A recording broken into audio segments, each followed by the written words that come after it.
right, welcome back, watch fans. We are reviewing the Phillips Geneva auction coming up the 10th of November. 134 lots, and there's actually some really interesting stuff in the sale. We're going to skip right to this. They've done a great job of getting some really solid consignments. By the way, if you guys are just joining now, make sure that you click the like and subscribe button. It does help the algorithm. Of course, make sure you get our free weekly newsletter, which has all the latest on Patek, Rolex, Vacheron, vintage, modern, everything you want to know about the watch market is in that free newsletter. Click the link in the video description below to get that free newsletter. All right, without any delay, let's go to the Phillips sale right now. Let's pop this up on the screen. So of course, they start off with a couple of modern pieces, some heavy hitters. The Aquanaut Tiffany dial, yes, Tiffany dial, rose gold, 70 to 140 is the estimate. Total ripoff, in my opinion. Again, come on, Tiffany dial. I've mentioned this many times before. Highly overrated, paying for that Tiffany signature when you have other watch retailers, Bayer, Gubelin, etc., who probably much more important for Patek historically. And at some point, people are going to figure it out. And at that point, that premium that you guys are paying for 3 times the retail for that little Tiffany line is going to disappear. Because again, the premium for Gubelin, Bayer, or these other retailers is almost non-existent. I mean, it might be tiny if it's a special edition. Unless we're talking about vintage, then it becomes slightly different. But yeah, total, this is in my opinion, the biggest scam out there. That's right. All right, let's talk about the Piaget. Beautiful watch. I don't know. My pet peeve is that they keep calling this the Andy Warhol. This has nothing to do with Andy Warhol. I think he wore a similar watch in the 70s, a little bit different. I think it was a quartz watch.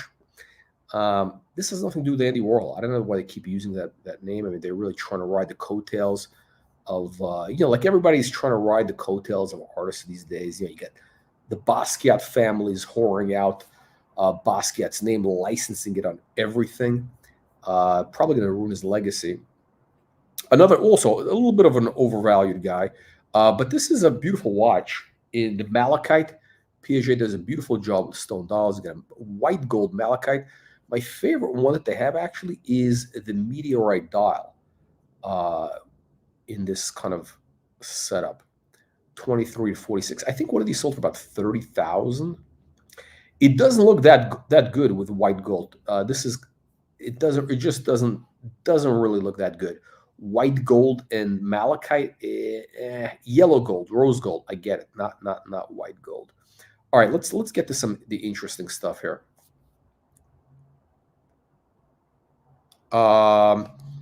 Okay, so this is we're gonna get here. Here we go. The interesting stuff starts now. So we got a new old stock watch, 1990, perpetual calendar chronograph, $24.99. 581, basically 600 to 1.2 million. And it comes with everything. I mean, this is like full set, mint, never, sitting in a safe. Is it worth the money? I don't know. But let's get to the interesting stuff. Here we go. Okay, so we got a steel red jasper date just. I've never seen one of these. I think this is kind of like they're saying again. We have no reason to doubt it, but they're saying this is factory. This is not. This is. We do know that there are stone dials. There's a lot of Fugazi stone dials being made right now. I'm assuming this is not one of them. Very interesting setup, right? Steel with jasper, and the price is crazy. Let's almost 58 to 100, 60 to 120,000. Is it worth it for a steel watch, for a steel Rolex, because it's rare? I don't know. I'm gonna skip these. Okay, let's go to some of my favorites. By the way, let me know what you guys think. Leave your comments below, of course. Oh, hang on a second. I'm gonna invite. Let me see. Let's see if anybody wants to hop on the panel.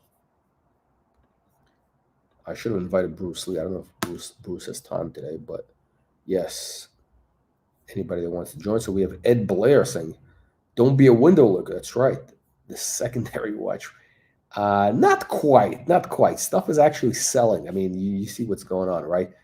All right. So this is really what an amazing watch. Again, it's a pocket watch, Rolex, world time. I think there's like 13 known to exist. I think I read in the catalog notes, Istanbul. They give it the French spelling, Istanbul. Azores, yeah, Azores also is kind of this funky thing here. What an incredible watch, right? And by the way, look at this, the hour hand, just like the Patek World Time. You know, this is, again, you got a Rolex World Time pocket watch, 1943 in rose gold, 34 to 70,000. I have to believe that this could get a really serious price. I mean, I think this is a look at it. Wow. 1943. I mean, this is the middle of World War II. Who was buying watches? World Time. Look at this. It's like from a catalog.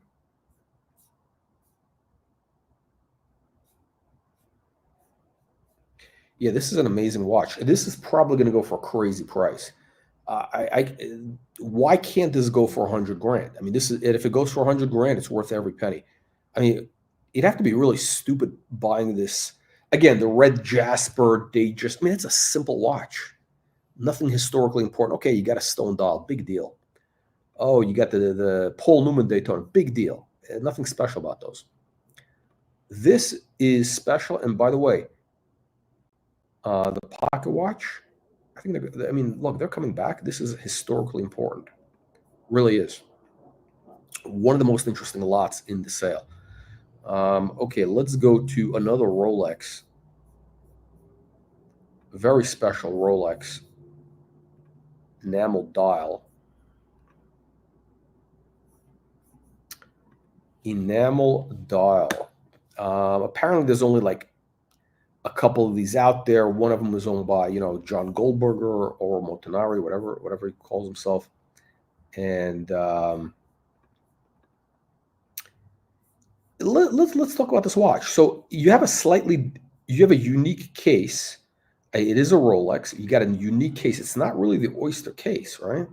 Look at this crown. The crown, kind of an interesting crown. I'm assuming that's original.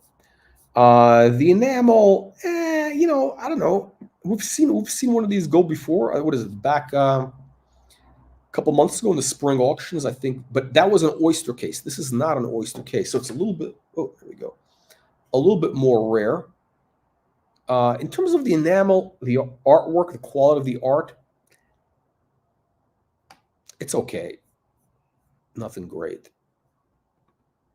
I mean, really, they're making this thing to be like some sort of masterpiece of some. It's not. It's whatever. It's okay. It looks like I mean, it looks very. I'm trying to think who the artist. It's geez, I'm trying to think. Who does this remind me of? It's this is the composition and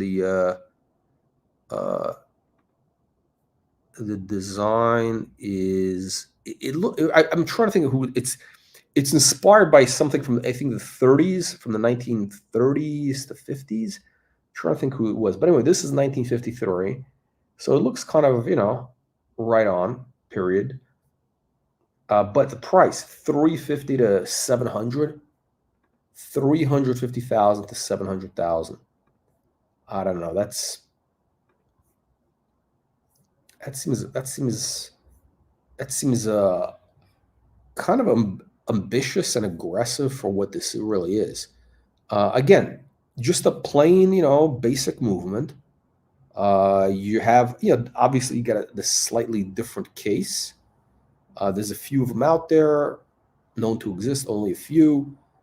But then again, also, and then you have the dial, the Neptune, which is, I don't know. We saw some examples in the spring going for, I think it was one went for like 50 or 60 grand, another one for like 100 and something, if I'm not mistaken.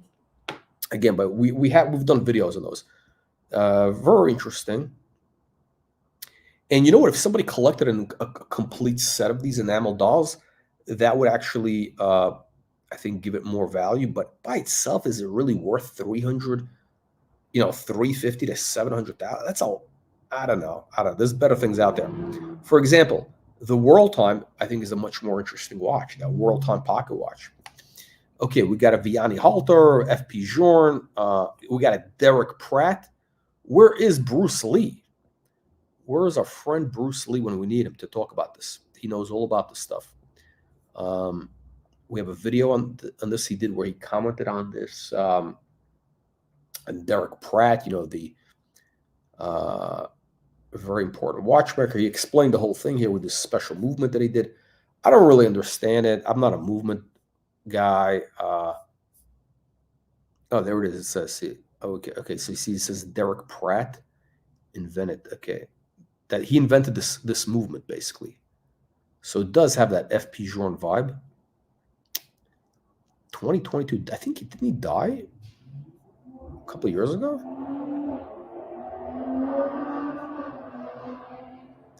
So there's 5 of these remontoire made upon special perpetual gallery. So this is from Dubai. You got this. Wait.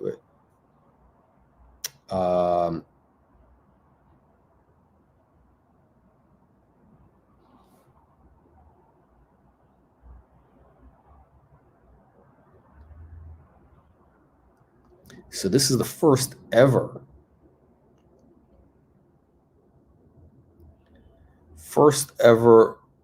Derek Pratt. Okay, so this was finished. He died in 2009. The prototype. Okay, I'm not going to read the whole thing here because I'm just not that interested, to be honest. I mean, I know it's sacrilegious. And we saw again. What's the other brand? That very similar to this. That's in Phillip's other auction. It's the other guy, the other guy. The other very important watchmaker, and that one is going for like $1 million. Same idea. It's a little bit. This is like I can't get into this stuff. This is like a little bit too. These like independent watchmakers that have these kind of. I can't get. I can't. I really. It's like it's hard for me to understand the value proposition besides that it's rare, whatever. Because I don't consider these beautiful in any way.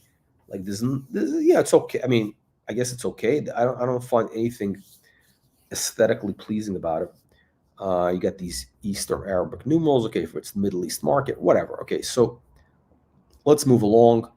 Again, FP Journe. Okay, whatever. Okay, Langenzoon, one of the nicest Langenzoon that I've ever seen. Look at this beautiful dial. And I'm not a fan of Lange at all. At all. I mean, the design, whatever. They have a nice movement. Big deal. It's too chunky. I mean, I can go into the whole thing, but what a beautiful dial. They did a great job. Beautiful, beautiful, beautiful. Gear shade. I love this dial, actually. Yeah, I mean, this is beautiful. Is this white gold or platinum? White gold. Yeah, white gold. Number 1 of a series of 10. 30 to 60,000.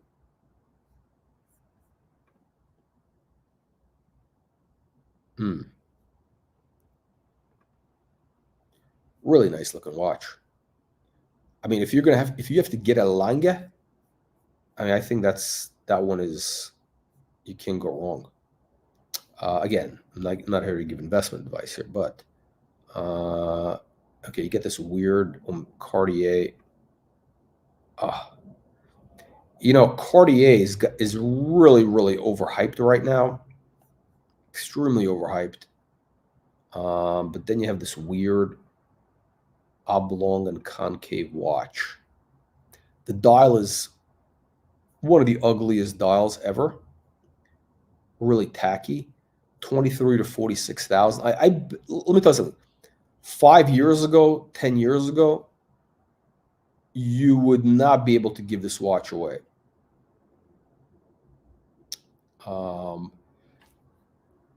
But now all of a sudden, people into Cartier and they like these funky cases.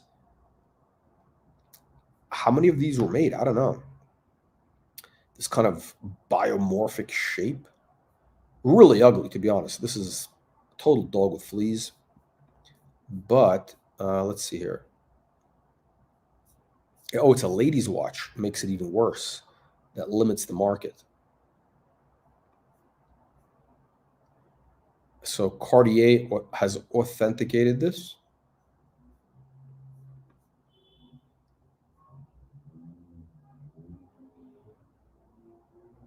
In 2001, they authenticated this. That's really interesting. This is from 1972. I don't know what to make of this. How many did they make? Does it say here?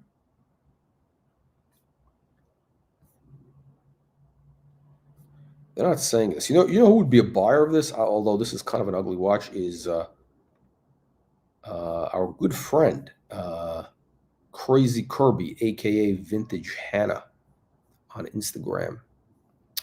All right, guys, if you're just tuning in, make sure you click to get our free weekly email newsletter. The link is in the video description below. All right, let's go to one of the most interesting watches. Again, they put together a really nice sale here. So this is from this is an Omega. Apparently, this was owned by Haile Selassie, the Ethiopian emperor, who's worshipped by the Rastafarians. So if you're a Rastafarian and you ever go to Jamaica, I mean, if you wear this watch, I mean, they're gonna like worship you like a god. Rubies, probably a piece unique, and you got Haile Selassie's thing in the back there, his crown logo.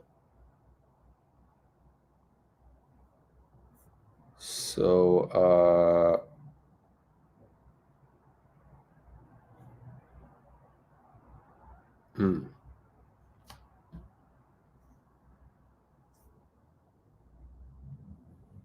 this watch is 1949. He became emperor in 1930. Let's see. And he actually defeated Italy in World War II. I mean, the Italians, he kicked the Italians out. I mean, he actually did a pretty good job. Okay, we got a Tank Cintre, Cartier. We got a Crash. Again, this is going to be very, very overhyped. Cartier Crash Tigre. Number 12 of 50. Wow.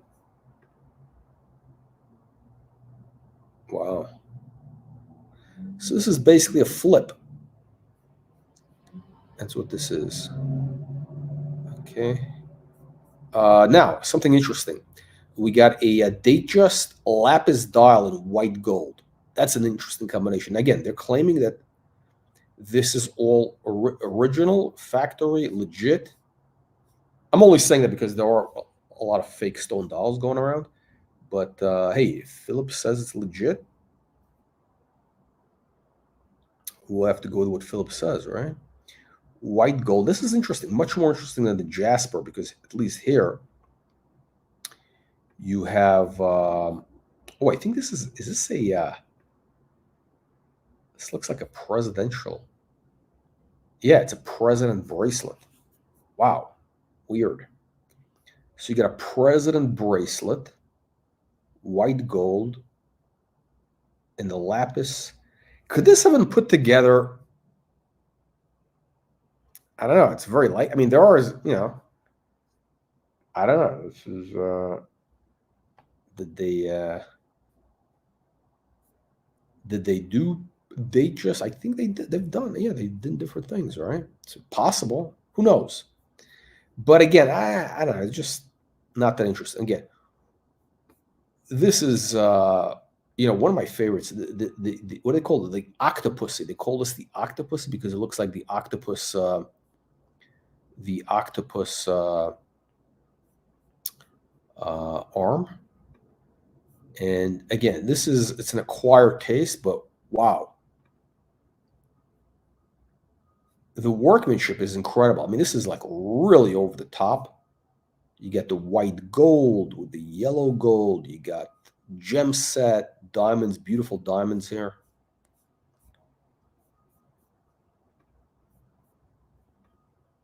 Sapphires. And this is the watch. Yeah, this is wild.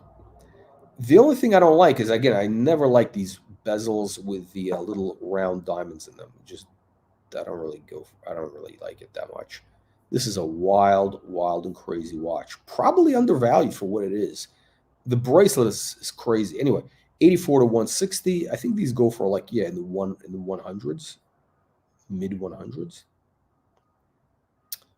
For number 2, okay, Gorbil Force. I'm gonna skip these. I don't have any. I really don't know enough about these. Charles Frodsham.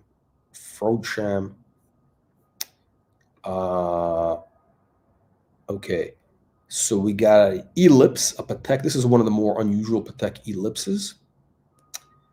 Fresh to the market. You got the integrated bracelet, which is not a fan. 17 to 35. These are starting to move up. The golden circle.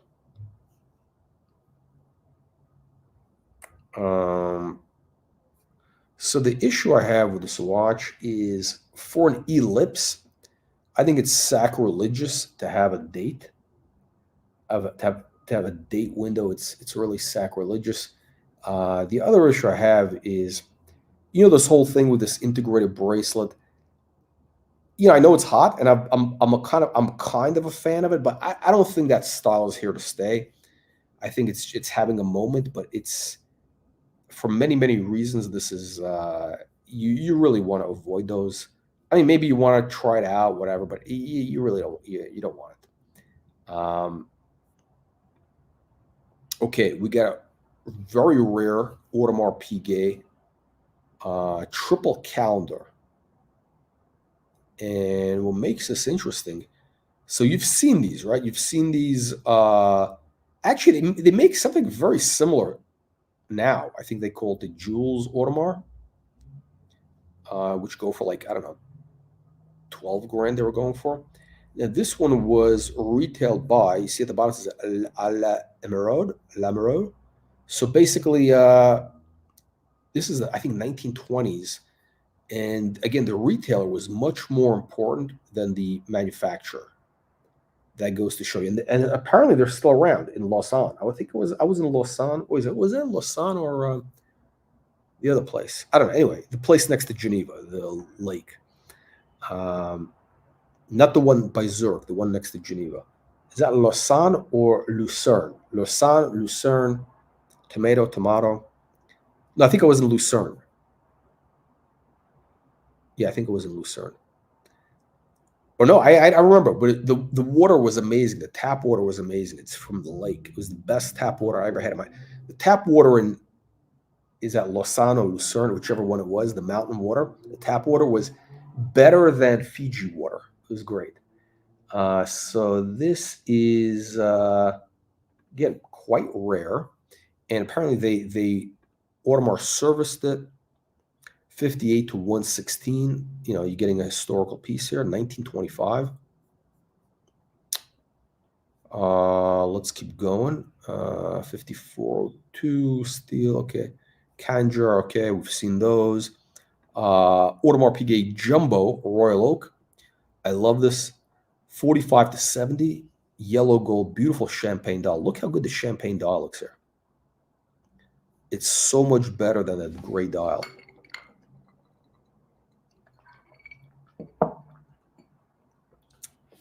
Notice the date window matches. Beautiful font on the date window. Really nice font, actually. It's an original font. You see that curved 7? What a nice watch. Solid gold, 45 to 70. And these are, again, quite rare. How many did they make? Not a lot. 736 units were made. That's what they're saying.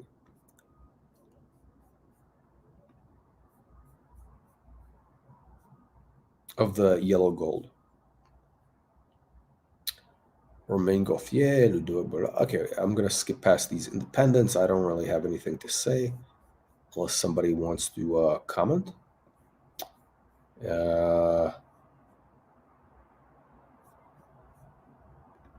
Okay, let's see. Okay, these are becoming very hot. Gem set. Wow, a lot of diamonds here.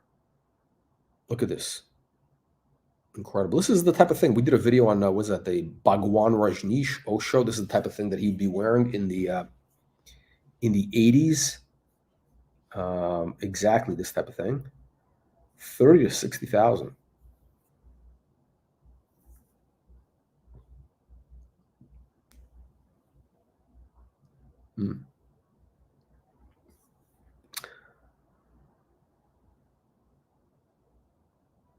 Okay, it says number 1. So what does this mean? Was this the first one of this kind of gem set series, or what was this? But you got number 1 in the back. So that makes it, a little interesting. Yeah. Again, and you got the octagonal shape, right? 30 to 60,000. I think if somebody wants to wear like one of these iced out watches, why not wear an original? Again, you're getting, this is the real deal. It's an Audemars Piguet. You got sapphires in here also. And this is all factory. How much would they charge to do a new one like this today? I would think a lot more than 60,000. So, this is an interesting speculative watch, actually. Okay, we got some Pateks. Okay, chronographs, whatever. Okay, no, we know what's important, but okay. One of my favorites, Rolex Stelline, the blue chip of Rolex. It looks in really good shape. Was this refinished? We don't know. You don't have the little stars, but it's okay. You got an Italian. You got an Italian. Whatever day and date. That's a plus because the Italians love these watches. That's a big plus. Unbelievable. This is a beauty. Luminous dial. So is this refinished or not? By the way, I don't really care if it's refinished or not.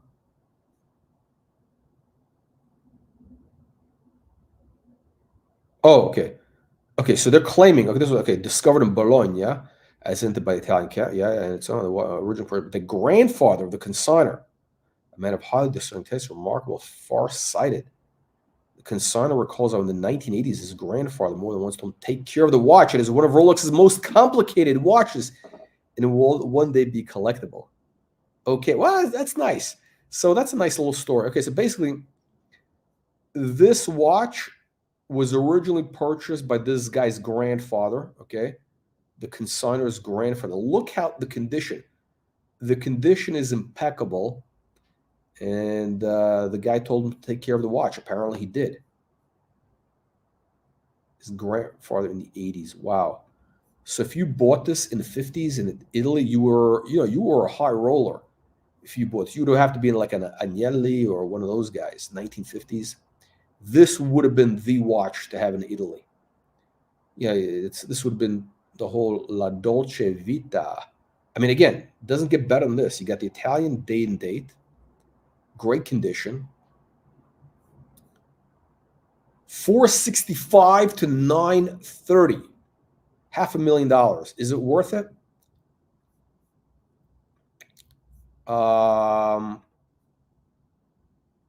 Look, if you're going to pay 500 grand for a Rolex, if any Rolex is worth 500 grand, this is the one.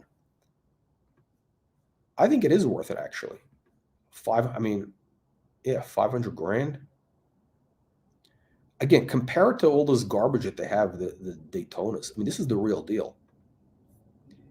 And it's got the Italian thing. Again, the Italian collectors really push the market. Okay, now we got the Jean-Claude Killy, I think you call it. This is a triple calendar chronograph, like a Universal Genève. 116 to 230. Big spread, 116 to 230. Cool watch.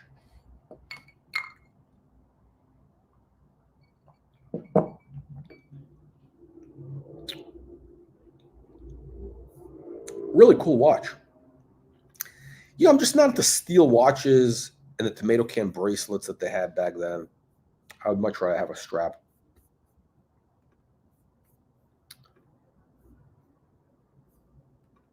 Oh, yeah. Adrenaline racing. I don't mind refinished dials. I think that dial is original. That dial has to be like original on that stellene because, again, I'm assuming. I didn't see it. I'm not an expert on dials, but if Phillips is putting out a 500,000 estimate, you got to assume that the dial is legit. There's a story, there's a backstory, so it's probably legit.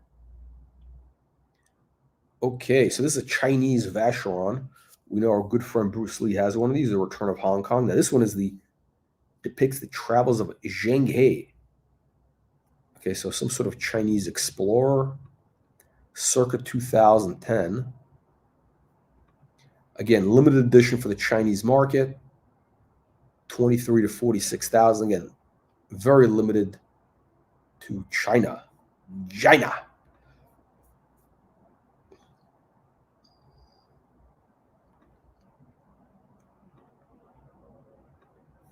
Is this screen frozen? Wow, stone dial, baguette diamonds, platinum.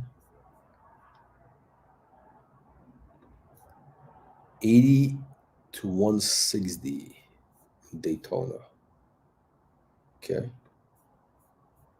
Okay, you got an FP Journe. These FP Journes to me start looking the same.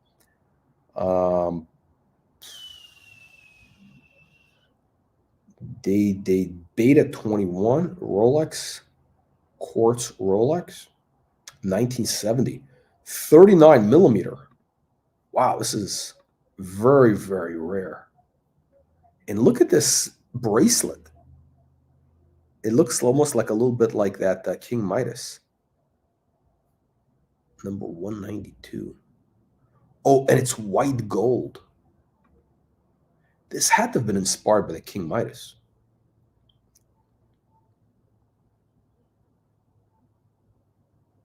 Excellent condition. Yeah, this is really very, very rare and exotic. I mean, it's kind of ugly, but it is what it is. 35 to 70. You're never going to see that again. That's why I'm interested in seeing things which are unusual. What is going on here?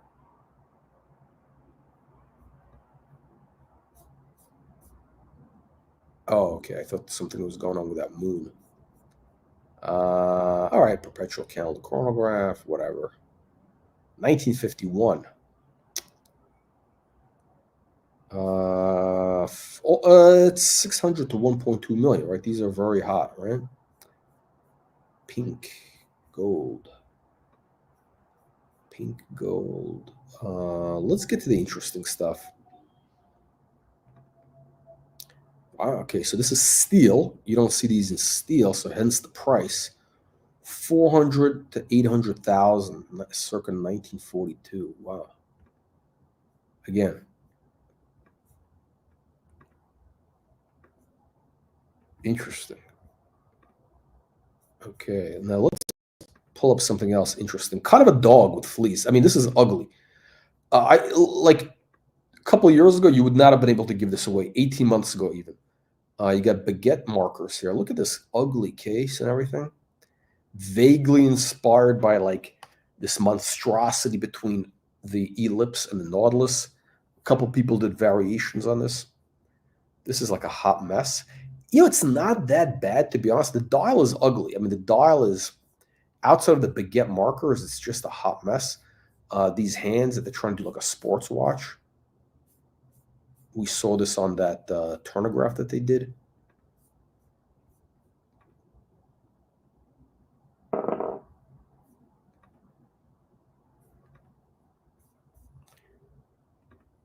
Yeah, very interesting. Hang on a second. Let me pull this up here.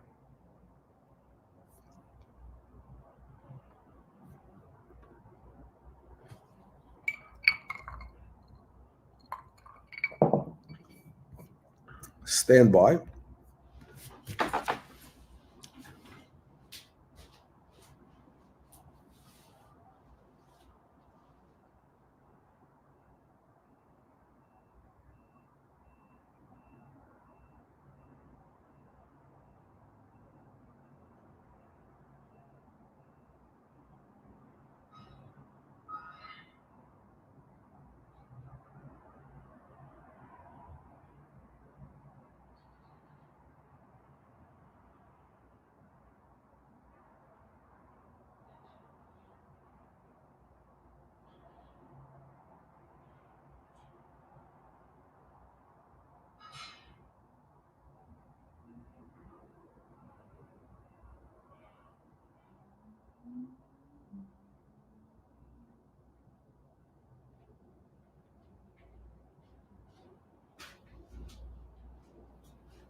All right, we're back. We're back.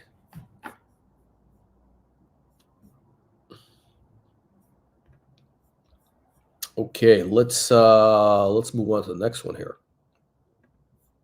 Vacheron. I don't know. What do you guys think? Leave your nasty and vicious comments below. But 17 to 35,000. What? Oh, it's steel. Excuse me. This is steel. This is steel. Full set though. That's crazy. 17 to 35,000. I mean, this is just it's you got to admit this is a ugly watch. It's a dog with fleas, but look, it's historically it's kind of interesting right now. I mean, if you have everything else, I mean, if you have it's kind of like I think it's a good alternative to that Patek Cubitus, basically. It's got the Cubitus vibe, basically, but this is original. This is 1975. I mean, it's not a bad watch. It's kind of like 1975. This was right up there with Nautilus, Royal Oak. They were trying to do their version of it. Obviously, a little bit more dressy. Vacheron. I think they actually did I think they did a pretty good job. I think this is a cleaner design. Actually, now that I mention this basically is what the Cubitus should have been, really. You see the case, nice clean case, without the Nautilus, the double whatever uh, swing, whatever you call it. I mean, yeah, this is it. This is really what the Cubitus should have been, really. Something along these lines. This is like an honest design for its time. If you can get a watch like this for 10 grand, it's worth it. Maybe even 12 grand, just because. Look how clean and crisp that bracelet is. Yeah. Okay, 2215.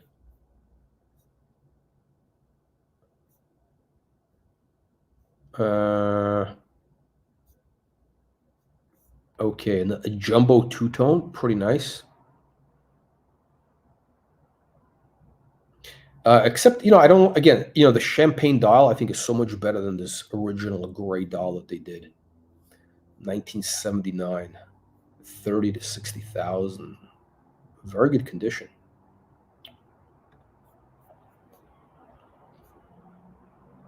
Pocket watches. I love pocket watches. One of the best watches in the sale. Again, they got two amazing pocket watches in this auction. And they are the Rolex,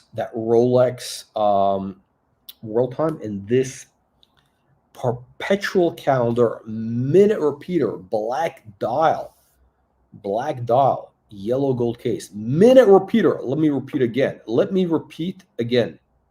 Je répète. Minute repeater, and it's in French.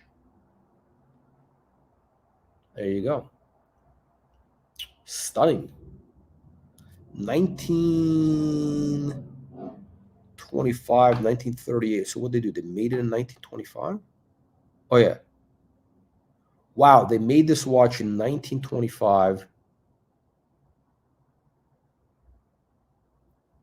And they sold it. Okay, they sold it in 1935. It took them 10 years to sell this watch. And then in 1938, apparently they changed the case.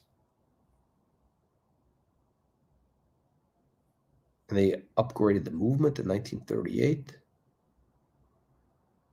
Okay, whatever it is, but this is a fascinating piece of history. It took 10 years to sell this watch in the 20s. This was laying on the shelves in Paris or somewhere.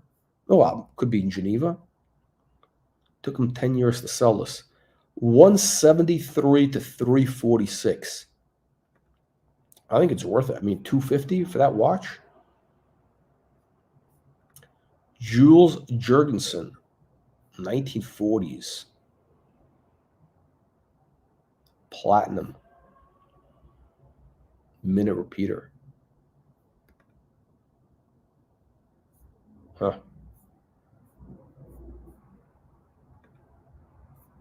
Breguet pocket watch. Breguet. I mean, this is the original. This is the one that started it all. 1822. Look how modern this looks. Wow.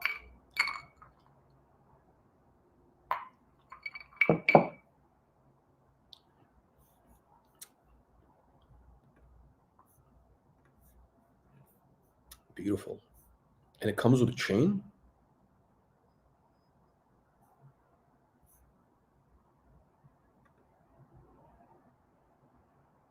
Oh, quarter repeating? It's a quarter repeater? Wow.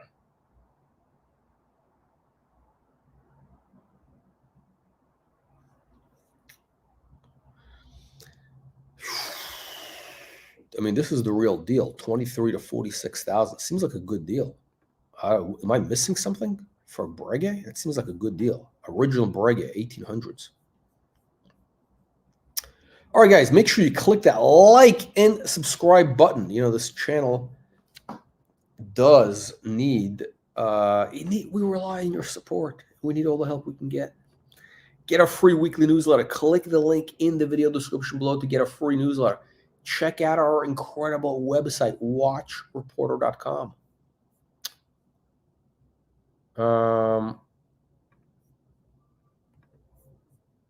Okay, more Patek. Okay, whatever. We've seen this.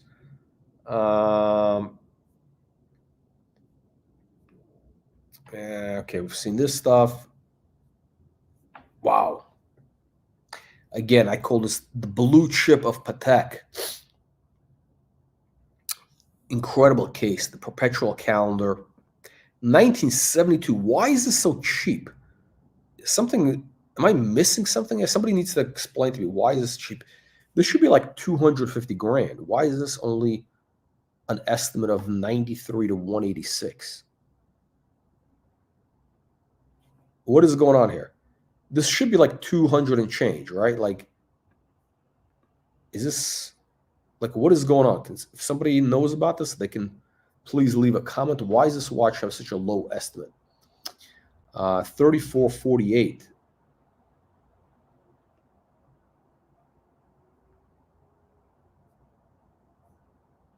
The present example preserved in excellent condition. An intrigued lack of sigma. Holds an engraved number 4. Inside the case is number 4, meaning the case was made by Antoine Gerlach, a case maker, manufacturer, 1871. Gerlach is best known for making the first cases for the original Calatrava. So this was, again, this was produced for 20 years. They did a couple different series.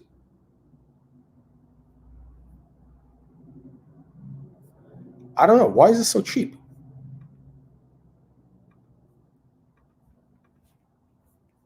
I'm missing something? Who knows?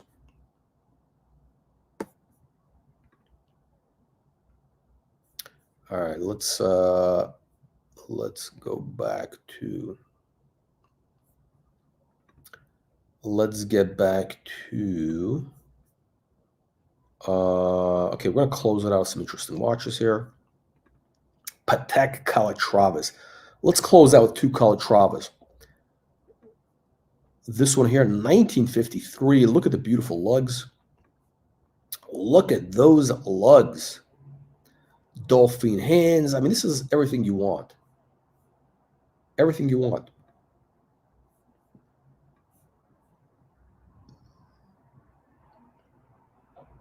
Dial looks pretty decent.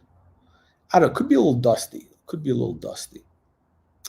11 to 18,000, 1953. 36.5 millimeters. This is a decent size.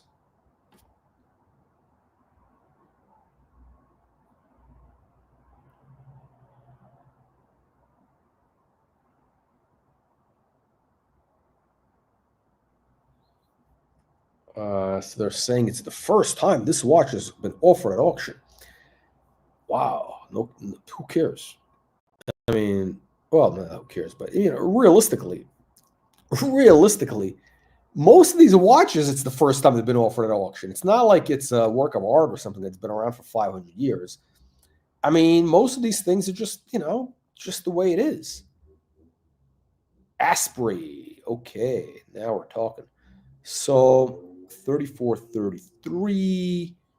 You got the, okay, so I think, look, there's one signature which I think is actually worth money on a Patek, and that is Asprey. Okay, Asprey is much more prestigious than Tiffany. The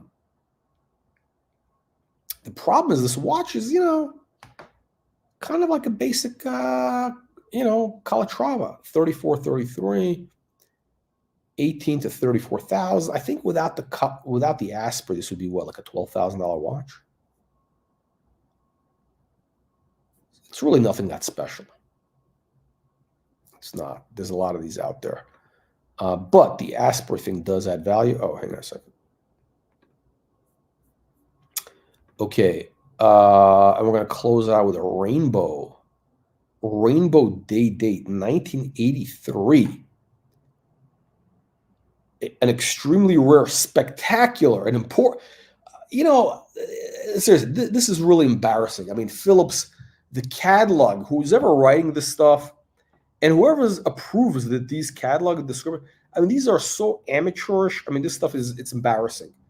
I mean, the superlatives, extremely rare, spectacular, and important. Spectacular and important. Wow. And then they write these things that are written. It's like the actual description looks like it's written by like a high schooler. You know, they use words like awesome and, you know, cool, super cool. I don't know what's going on here.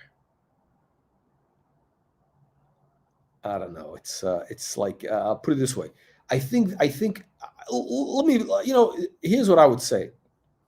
If you looked at kind of the hierarchy, the IQ hierarchy of the departments of auction houses, here's how it works.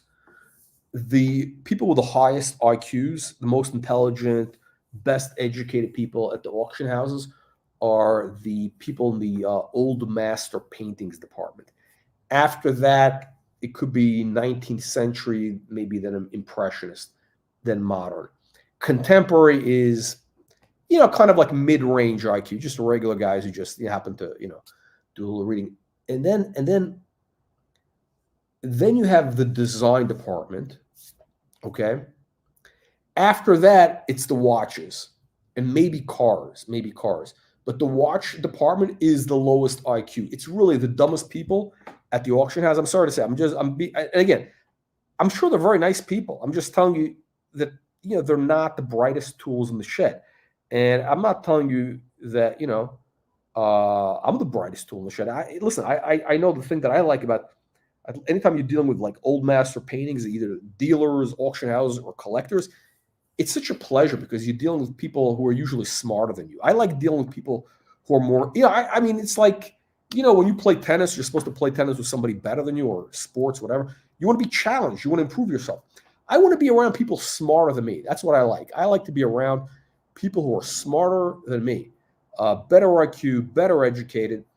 And the watch people are the dumbest people of all the business of some of the dumbest people out there. And again, there's guys who are very successful.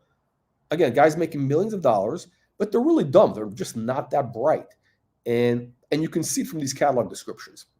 Okay, so this is again rainbow. You got a rainbow date. It is rare. We know this. It's rare, but we don't. You don't tell me that. You don't need to tell me that it's spectacular and important. I know it is. Okay, everybody. We know this. So we get the beautiful diamonds on the center links. Big fan of that. If you're going to go with all this stuff, you got the little baguettes on the rainbow. 1983. Is this got to be like one of the first ones they ever did? Ever, of any type of rainbow. The present watch, previously unknown to the auction market. Incredibly rare date. Yes. The rainbow bezel. Okay, so the watch has a reference number with a Harlequin date. That's the one with the alternating diamonds, rubies. The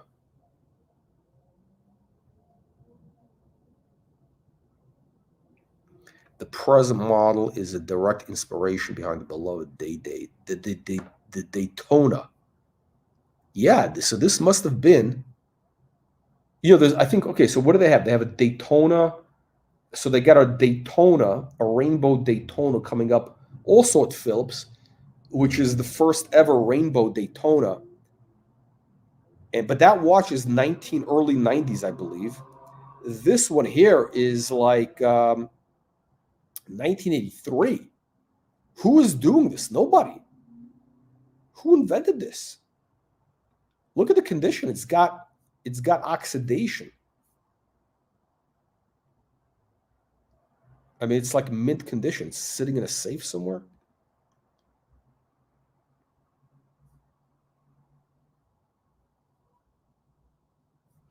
I don't know. This has got to be one of the most incredible watches in this auction. Wow. A date. And again, it's really nothing that special. I don't really think this is like, okay. I mean, it's cool because of the historical importance. It's a rainbow date. 1983. I mean, this is like very early. This is like, it's almost like you're seeing like I don't know, I'm trying to think like an early work of pop art from like, I don't know, 1960. So even before pop art, it's like sort of some of the prototype. This is like the prototype. It's like an early I shouldn't say it's the early pop art, whether it's Warhol, Lichtenstein, Rauschenberg was not that good. It was a little bit dark. The pop art didn't start getting good until very late 60s into the 70s when it started getting more colorful. I want to see the color in the pop art. The comparison would be, I don't know what the comparison would be, but this is really historically, I got to say, it is historically a very important watch. The rainbows are so hot, and this could be the first one ever made. Very likely. I don't know. How do we confirm it is? I don't know. How do we confirm this? The 80s. Amazing. All right. I mean, I don't know what else to tell you. They got some great watches in this auction. All right, guys, that wraps it up. So again, this is we just did the wrap up on the Phillips Geneva auction, November 10th. And make sure that you click the like and subscribe button so we can keep bringing you this amazing content. Check out our website, and you should be getting our free weekly newsletter. It's absolutely free. Click the link in the video description below. We talk about Rolex, Patek, AP, vintage, and modern. All right, with that said, thank you all for joining us, and we will see you on the next one.